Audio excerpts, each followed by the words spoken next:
Bonsoir à tous et bienvenue pour ce débat des législatives sur la 4e circonscription d'Indre-et-Loire. Les deux finalistes sont sur notre plateau. Bonsoir Fabienne Colboc. Bonsoir. Députée sortante, représentante de la majorité, et Laurent Baumel, bonsoir. Bonsoir. Vous-même élu député de 2012 à 2017, représentant la nouvelle Union populaire écologique et sociale.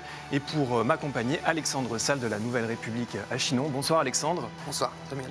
Un coup d'œil au scrutin de dimanche soir. 205 bulletins vous séparent à l'issue du premier tour avec respectivement 30% et 29,55% des voix. Avant de commencer les règles du débat ce soir, 26 minutes, 3 thèmes ont été retenus, santé, économie et mobilité. On va entendre vos arguments, projet contre projet.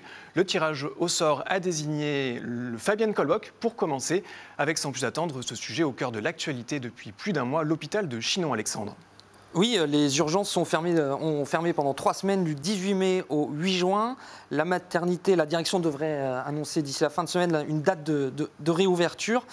Une fermeture due à l'épuisement du personnel soignant avec 31 arrêts maladie sur 32 au pic de la crise. Situation locale qui illustre bien une situation nationale puisque selon les syndicats, 120 autres services d'urgence sont concernés en France. Qu'est-ce que vous comptez faire face à cet épuisement du personnel soignant ?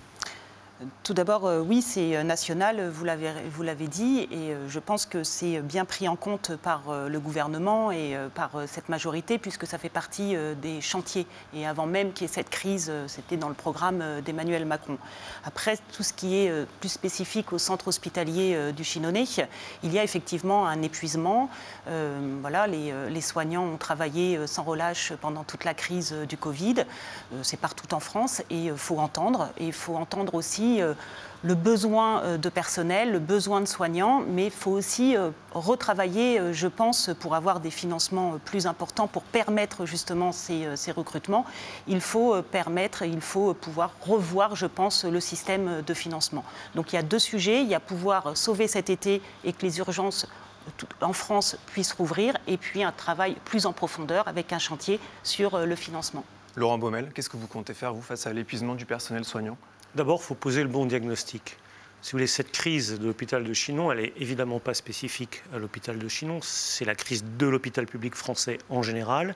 Et elle tient à un facteur principal, pour ne pas dire essentiel, qui est les restrictions budgétaires qui ont été accumulées depuis maintenant trop longtemps et qui conduisent le personnel soignant à faire un travail très difficile, avec de moins en moins de moyens, dans des conditions de plus en plus difficiles et éprouvantes psychologiquement et pratiquement. Donc, ça, c'est le constat.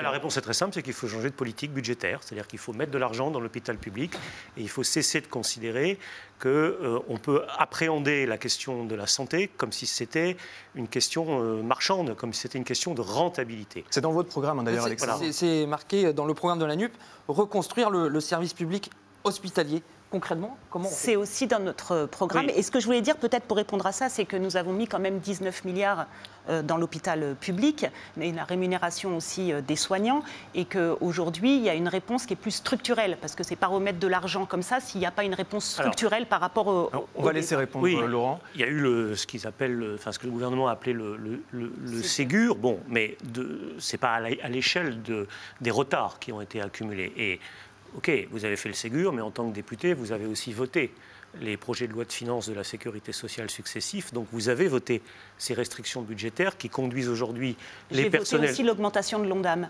Vous avez voté les restrictions budgétaires qui, depuis 5 ans, ont été relativement importantes. Ça avait commencé avant Emmanuel Macron. Je connais l'objection qui peut nous être faite. Mais moi, lorsque j'étais député, j'avais refusé de voter ces baisses de crédit. On me l'avait reproché à l'époque, on m'avait dit que j'étais un frondeur.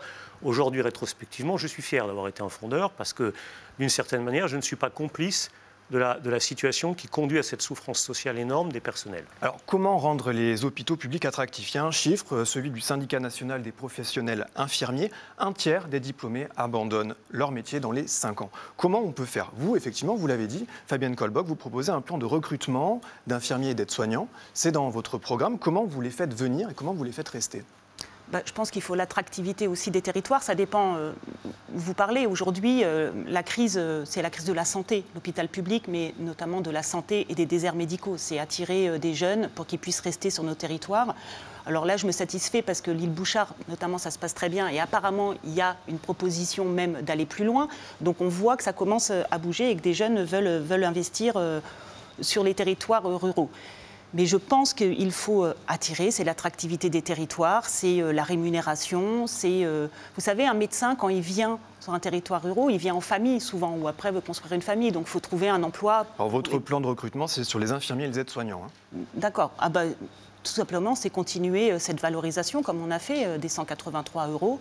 Voilà, et puis avoir plus de personnel, je pense. Mais pour plus de personnel, c'est pas forcément plus d'argent. Et comment je pense que c'est des fois l'épuisement. Aujourd'hui, sur ce que je connais bien, c'est le centre hospitalier du Chinonais. C'est effectivement un manque de personnel qui amène à l'épuisement aussi. Donc si on permet de retrouver un financement adapté et qui évite ce déficit pour bloquer les recrutements, je pense que là, on peut avoir un intérêt. C'est comme dans tout emploi. Si à partir du moment où on épuise, on est 2 au lieu d'1 à faire, ou 1,5 au lieu d'à faire le travail, eh ben, on est épuisé et on attire mieux. Donc je pense que, mais sans vouloir, je pense qu'il faut remettre tout à plat. Et les soignants sont d'accord avec ça. C'est une des propositions, Alexandre aussi, de la NUPES, c'est ouvrir des centres de santé comme à l'île Bouchard. Ouais, et recruter des médecins salariés, parce que la santé, c'est pas que l'hôpital, il y a aussi la médecine libérale. Et on sait que dans la circonscription, 7 habitants sur 10 seulement ont accès à un médecin, 6 sur 10 à un dentiste. Vous voulez recruter des médecins, on sait que c'est compliqué. Salariés, la région le fait, c'est compliqué. Sur les 300 annoncés d'ici 2028, une petite vingtaine était recrutée à la fin de l'année 2021. Comment vous faites ?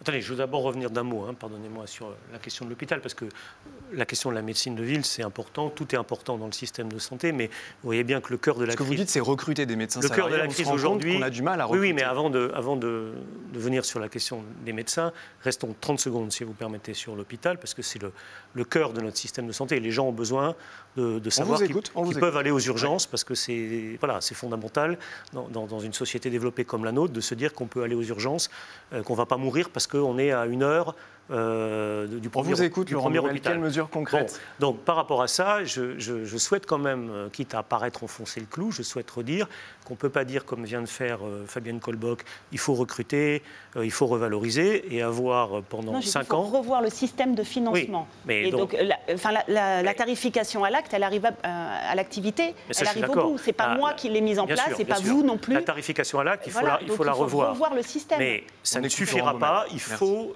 Fabienne Colbock, il faut des dotations budgétaires nettement plus importantes à l'hôpital public pour pouvoir recruter des centaines de milliers de soignants, parce que la crise des vocations, en fait, elle est à mon avis entièrement due au fait que les gens qui vont se retrouver aujourd'hui à exercer leur métier à l'hôpital le font dans des conditions qui sont tellement infernales et épuisantes qu'ils perdent cette vocation. Mais ils ne l'ont pas perdue sur le plan humain ou philosophique, ils ont envie de faire ce métier. Simplement, quand vous êtes seul pendant des heures à devoir vous occuper de plein de choses à la fois, codifier vos actes, faire la toilette... Est-ce qu'il y a des propositions concrètes de chiffres, par exemple, 400 000 à l'hôpital, voilà. Alors 400 000 à Chinon ? Je ne sais pas combien ça se traduit à Chinon, ça, je n'ai pas fait l'enveloppe sur Chinon. Mais ça veut dire, concrètement, de l'argent public pour l'hôpital, c'est un choix. Bien sûr, c'est un choix.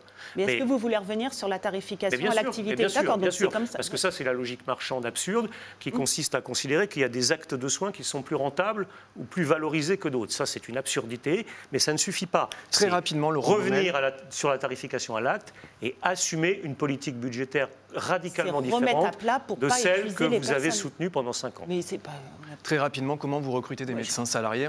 On se rend compte que la région a cette intention, elle a du mal à y arriver. C'est pas facile, mais je pense que plus on va avancer dans le temps et plus on trouvera des candidats pour le faire, parce que dans les nouvelles générations de médecins, ils n'ont pas envie de faire comme les médecins de campagne d'autrefois, ils ont envie d'avoir aussi leur vie personnelle et familiale, et donc le salariat, si le salaire est à un niveau correct et correspondant au niveau de qualification qu'ont ces personnes, ça devrait pouvoir marcher dans les années qui viennent. Nous allons parler d'économie à présent. 126 000 habitants résident dans cette 4e circonscription, ça en fait la deuxième la plus peuplée du département, Alexandre. Oui, avec une locomotive économique, la centrale nucléaire de Chinon, c'est 3 000 salariés, 10 500 emplois induits. Laurent Baumel, vous êtes pour le nucléaire, alors que le programme de la NUP prône une sortie de cette énergie. Vous avez voté en décembre une motion au Conseil communautaire qui a été adoptée à l'unanimité qui demande des réacteurs nouvelle génération à Chinon. Pour quelles raisons? Et élu au Parlement au sein de la NUP, quel poids aurez-vous dans cette alliance de la gauche pour défendre ces convictions? Alors, la NUP, comme vous l'avez dit, c'est une coalition. Hein. Il y a les Insoumis, les socialistes, les communistes, les écologistes. On s'est mis d'accord sur un nombre très important de mesures dans le domaine économique, social et aussi écologique. Et puis, il y a des sujets sur lesquels on assume de ne pas avoir exactement le même point de vue. Donc, sur la question du nucléaire, le parti auquel j'appartiens n'est pas d'accord pour inscrire dans l'agenda une sortie rapide du nucléaire. On est d'accord sur l'idée qu'il faut faire monter la part des énergies renouvelables dans ce qu'on appelle le mix énergétique français, mais pas d'accord pour sortir du nucléaire. Et moi, en particulier, je suis partisan du maintien de l'industrie nucléaire dans notre système énergétique français, et je suis partisan en effet du fait que le territoire de Chinon pourrait continuer d'accueillir une industrie nucléaire, parce que l'avantage du territoire de Chinon, c'est qu'il accueille déjà une industrie nucléaire. C'est quand même un élément important. C'est un élément important économiquement. Oui, mais c'est quand même dingue d'avoir signé cette union avec un sujet qui est quand même si important que le nucléaire par rapport aux défis que nous avons à relever. Oui. C'est le défi climatique, c'est la réindustrialisation, il y a quand même énormément de choses où on a besoin du nucléaire. Donc aujourd'hui, de signer cette union avec ce point important, ça paraît complètement absurde. C'est un point important, mais ce n'est pas un point structurant au point de rendre impossible l'union de la gauche. Mais ça veut dire quoi? Ça veut dire que si vous voulez un vote contre le nucléaire, ça veut dire que l'objectif, comment ça va se passer? Ça veut dire que l'objectif de rompre avec la politique libérale, technocratique, brutale du président Macron que vous soutenez, quoi, le rapport, là? Justifie de s'allier, même si on n'est pas d'accord sur une question comme le nucléaire. Mais c'est quand même un point important sur le territoire, un point important même sur... On est d'accord, par exemple, pour rendre du pouvoir d'achat aux Français. C'est pas ce que vous faites. On est d'accord pour défendre les services publics. On vient de parler de l'hôpital. C'est quand même une question fondamentale. On le fait depuis 2017. Donc on est d'accord sur ces questions fondamentales et on est d'accord pour les porter ensemble, pour proposer aux Français une rupture avec la politique. Vous savez que si vous sortez du nucléaire, c'est 3 000 emplois. Donc vous n'allez pas leur avoir du pouvoir d'achat en supprimant 3 000 emplois la centrale. On ne sortira pas du nucléaire. La question n'est pas de sortir. Non. C'est quand même le rapport, c'est quand même ce qui est écrit. Élu, député, avec donc la NUPES, comment vous arrivez à avoir du poids dans votre alliance, vous qui êtes pour le maintien du nucléaire, notamment par rapport à votre territoire, à tous les emplois que vous venez de souligner, Madame Colbock, comment vous arrivez, vous, à avoir du poids dans cette alliance? D'abord, la NUPES, si elle arrive au pouvoir, ne fonctionnera pas du tout comme le régime actuel. Le régime actuel, c'est un homme, président Macron, au sommet de la pyramide, et puis des députés qui sont des franchisés. Là, c'est un homme, c'est Mélenchon chez vous. Il n'y en a qu'un là qui parle. C'est une coalition, chacun aura son groupe parlementaire. Aujourd'hui, il y a lui qui prend la parole et qui parle au nom de tout le monde. On ne parle pas au nom de tout le monde. Il y aura un groupe parlementaire par parti, nous aurons un intergroupe et nous aurons un fonctionnement qui revalorisera le Parlement. C'est la grande différence. Ça veut dire que vous serez frondeur des fois à la NUP, opposant au gouvernement, et alors qu'est-ce que vous allez faire? C'est-à-dire que le projet institutionnel que j'avais moi-même défendu lorsque j'étais député sous le quinquennat Hollande, c'est-à-dire un projet de revalorisation du Parlement, on le mettra nous en pratique. Il faut sortir ce système pyramidal dans lequel vous êtes inscrite par définition, puisque vous êtes une franchisée d'Emmanuel Macron, qui consiste à avoir un homme au sommet de la pyramide. C'est pas parce qu'on croit à un programme il décide d'aller là, vous le suivez. C'est pas parce qu'on est loyal à un programme, il décide d'aller là, vous le suivez aveuglément. qu'on est franchisé. Il décide d'aller à un autre endroit, vous le suivez aveuglément. Nous, ça ne fonctionnera pas comme ça. Alors, Fabienne Colbock, vous avez pas mal de retard. On va vous écouter. Dans votre programme, on a parlé de votre programme, on va aussi écouter le vôtre, Fabienne Colbock. Vous proposez d'engager 50 milliards d'euros par an pour la transition écologique et une programmation des investissements, secteur par secteur, territoire par territoire. Alors, question simple, à quoi ressemblera le Chinonnais dans quelques années? Est-ce qu'il y aura par exemple des éoliennes sur les coteaux, des panneaux photovoltaïques? À quoi ça ressemblera? Je pense qu'il faut déjà ne pas opposer les énergies entre elles, le nucléaire et les énergies renouvelables. Je pense qu'on a besoin de tout. Aujourd'hui, c'est ce que je disais, par rapport aux défis que nous avons à relever, climatique, réindustrialisation, souveraineté énergétique, on a besoin de toutes ces énergies. Après, il faut avoir...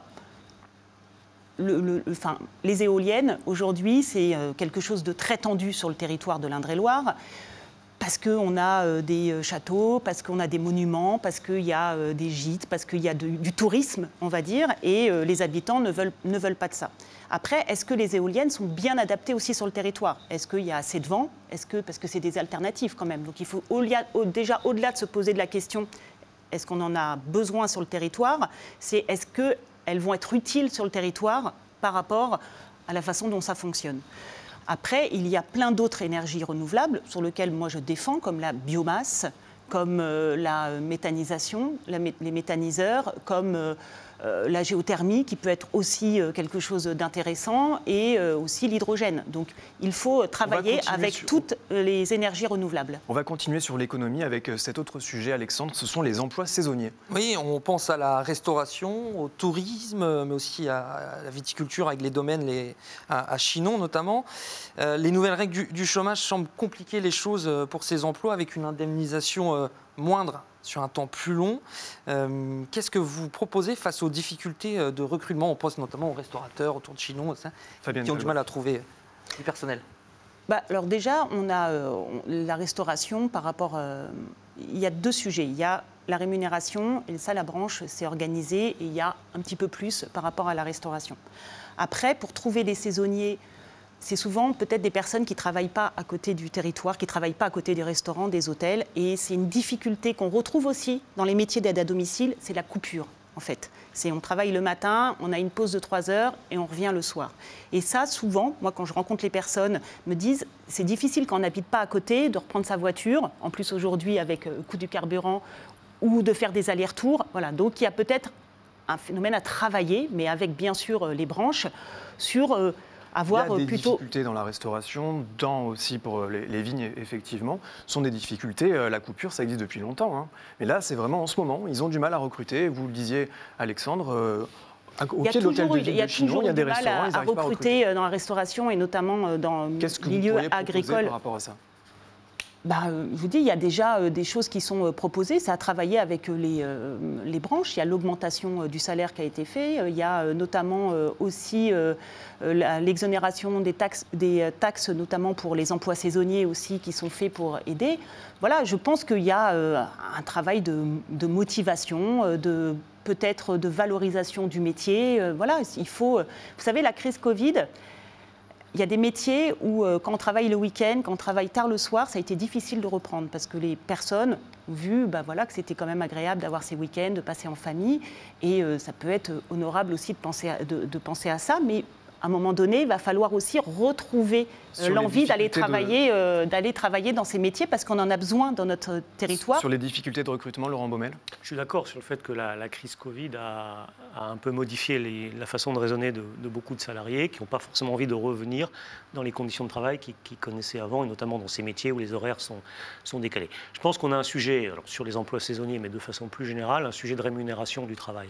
Le travail n'est pas assez rémunérateur aujourd'hui. Vous avez des personnes, par exemple, des femmes, souvent, qui sont seules et qui élèvent un enfant, pour lesquelles la reprise du travail n'est pas rémunérateur par rapport à ce qu'elles vont perdre au niveau des aides sociales qu'elles peuvent toucher, et par rapport aussi, on n'en a pas parlé, mais au prix des déplacements avec l'élévation du prix de l'essence. On va en parler. Alors, donc, si vous voulez, je pense que la stratégie globale, qui résoudra pas forcément complètement le problème des emplois saisonniers, mais qui résoudra une partie des problèmes des offres d'emploi non pourvues, c'est effectivement une politique générale d'augmentation des salaires. C'est pour ça que nous, dans le programme de la NUPS, on propose la hausse du SMIC, qui est un levier permettant l'augmentation générale de l'échelle des salaires pour rendre de nouveau le travail rémunérateur dans ce pays. Mais on le fait déjà avec la prime d'activité, ça arrive à 1 500. La hausse du SMIC, c'est beaucoup plus général. Alors on va avancer dans le débat. Dans la circonscription, vous en parliez tous les deux, effectivement, 80% des trajets domicile-travail se font en voiture. Quelles sont vos propositions en termes de mobilité? On va voir ça ensemble. Laurent Baumel, à Chinon, le prix du gasoil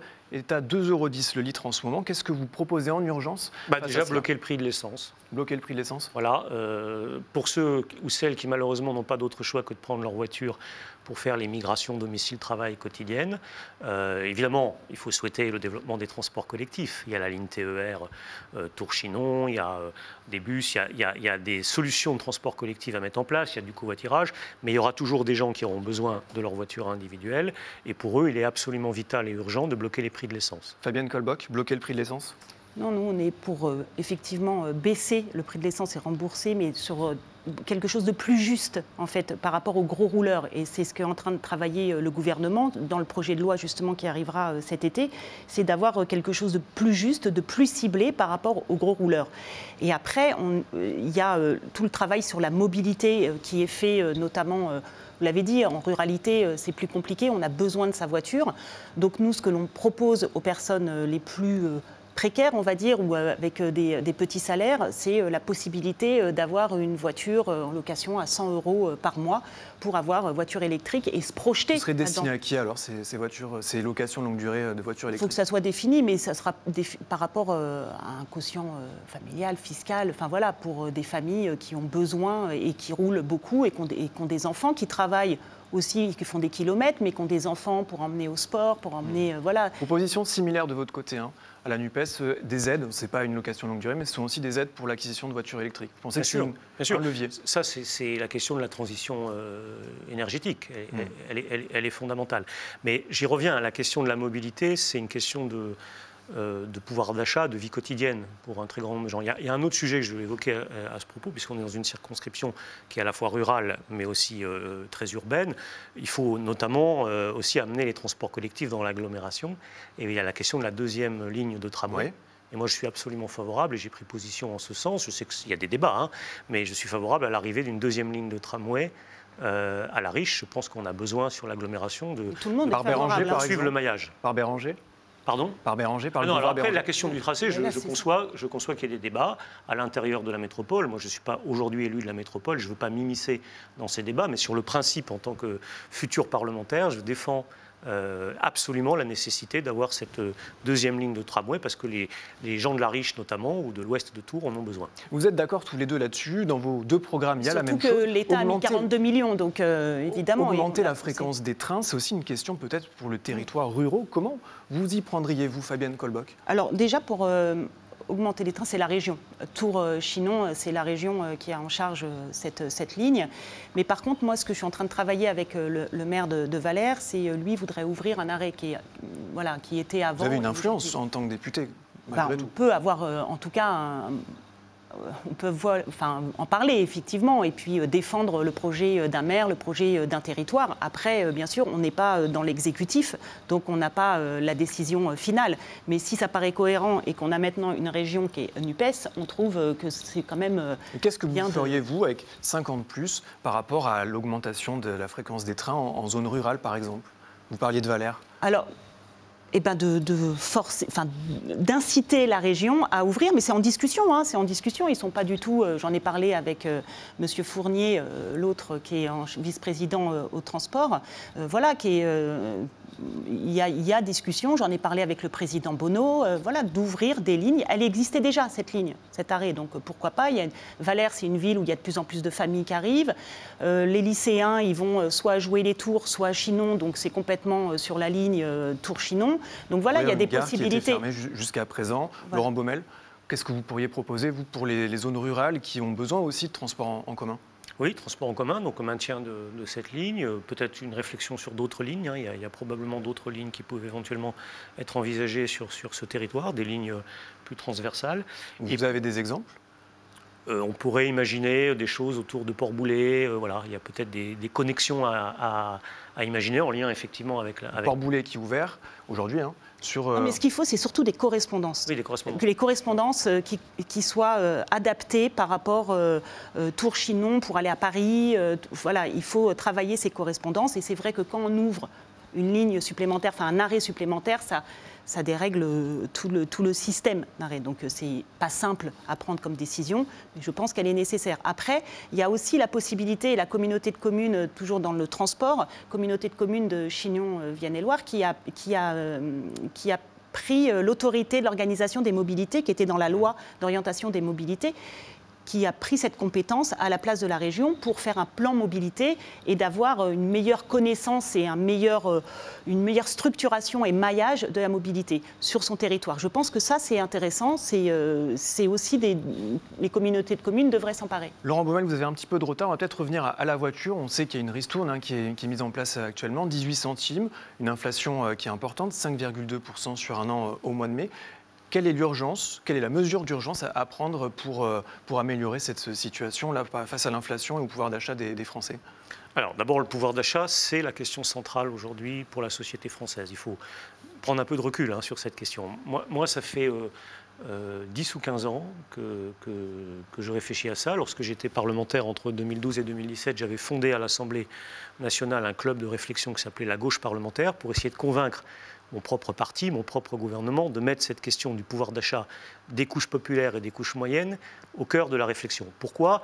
Parce que vous avez évidemment des gens qui n'ont pas d'emploi dans ce pays, il faut continuer à penser à eux, mais vous avez aussi beaucoup de gens qui ont un emploi et qui peinent à vivre de leur travail. Et puis vous avez beaucoup de retraités qui ont des petites retraites. Qu'est-ce qu'on peut faire alors ? Alors, il faut d'abord utiliser les leviers dont on dispose, les leviers réglementaires, le SMIC, le minimum vieillesse, pour augmenter les pensions, pour augmenter le pouvoir d'achat à travers les revenus, tout simplement. Hein. C'est quand même le premier outil. Bon. Après, on peut travailler sur la question des prix. On a parlé du blocage des prix. Et puis, on peut avoir des mesures spécifiques pour certaines catégories de la population. On a très peu parlé des jeunes là, depuis le début de ce débat.